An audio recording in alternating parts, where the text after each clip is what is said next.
श्री गणेशाय नमः। दोस्तों, माता दुर्गा की महिमा का जो पाठ करते हैं, देवी के चरित्रों के पाठ का जो महत्व है उसके बारे में हम बता रहे हैं। दुर्गा सप्तशती में उल्लेख है इसका। ये 12वां अध्याय का प्रसंग है, ध्यान दीजिएगा। देवी की स्तुति करते हैं। मैं 3 नेत्रों वाली देवी दुर्गा का ध्यान करता हूँ।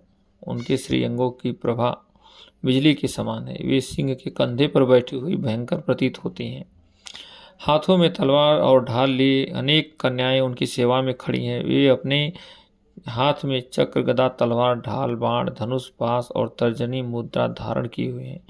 उनका स्वरूप अग्निमय है तथा वे माथे पर चंद्रमा का मुकुट धारण करते हैं। इस प्रकार देवी का हम स्तवन करते हैं, प्रार्थना करते हैं। और देवी दुर्गा सप्तशती के 12 अध्याय में देवी ने खुद देवताओं को बोला, देवताओं जो एकाग्रचित होकर प्रतिदिन इस स्तुतियों से मेरा स्तवन करेगा, उसकी सारी बाधा मैं निश्चय ही दूर कर दूंगी। मेरे महात्मा का श्रवण, जो देवी का महात्मा है उसको जो सुनेंगे, करने वाले पुरुषों के शत्रु नष्ट हो जाएंगे या शत्रु नष्ट हो जाते हैं। उन्हें कल्याण की प्राप्ति होगी तथा उनका कुल आनंदित रहता है। सर्वत्र शांति, कर्म में बुरे स्वप्न दिखाई देने पर तथा ग्रहजनित भयंकर पीड़ा उपस्थित होने पर मेरा महात्मा श्रवण करना चाहिए। इनसे सब विघ्न तथा भयंकर ग्रह पीड़ाएं शांत हो जाती हैं।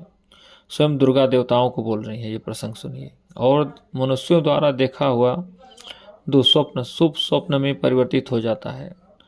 बाल ग्रहों से आक्रांत हुए बालकों के लिए यह महात्मा शांति कारक है तथा मनुष्यों के संगठन में फूट होने पर यह अच्छी प्रकार मित्रता कराने वाला होता है। यह महात्मा समस्त दुराचारियों के बल का नाश करने वाला है। इसके पाठ मात्र से राक्षसों, भूतों और पिशाचों का नाश हो जाता है। मेरा यह सब महात्मा मेरे समीप की प्राप्ति कराने वाला है। पशु, पुष्प, अर्घ्य, धूप, दीप, गंध आदि उत्तम सामग्रियों द्वारा पूजन करने से, ब्राह्मणों को भोजन कराने से, होम करने से, प्रतिदिन अभिषेक करने से, नाना प्रकार के अन्य भोगों का अर्पण करने से तथा दान देने से या दान देने आदि से 1 वर्ष तक जो मेरी आराधना की जाती है और उससे मुझे जितनी प्रसन्नता होती है, उतनी प्रसन्नता मेरे इस उत्तम चरित्र का एक बार श्रवण करने मात्र से हो जाती है। देख लीजिए कि इतना बड़ा तप त्याग करने के बाद जो प्रसन्नता देवी को होती है, वो देवी का यह चरित्र सुनने के बाद देवी को उतनी प्रसन्नता होती है। यह महात्मा श्रवण करने पर पापों को हर लेता है और आरोग्य प्रदान करता है। मेरे प्रादुर्भाव का संकीर्तन समस्त भूतों से रक्षा करता है तथा मेरा युद्ध विषयक चरित्र दुष्ट दैत्यों का संहार करने वाला है, जिसके श्रवण करने पर मनुष्य को शत्रु का भय नहीं रहता।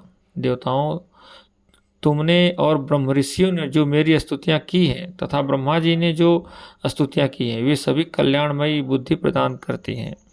वन में सूने मार्ग में अथवा दानवनल से घिर जाने पर, निर्जन स्थानों में लुटेरों के दाव में पड़ जाने पर या शत्रुओं से पकड़े जाने पर अथवा जंगल में सिंह, व्याघ्र या जंगली हाथियों के पीछा करने पर, कुपित राजा के आदेश से वध या बंधन के स्थान में ले जाए जाने पर अथवा महासागर में नाव पर बैठने के बाद भारी तूफान से नाव के डगमग होने पर और अत्यंत भयंकर युद्ध में शस्त्रों का प्रहार होने पर अथवा वेदना से पीड़ित होने पर कि बहुना सभी भयानक बाधाओं के उपस्थित होने पर जो मेरे इस चरित्र का स्मरण करता है वह मनुष्य संकट से मुक्त हो जाता है।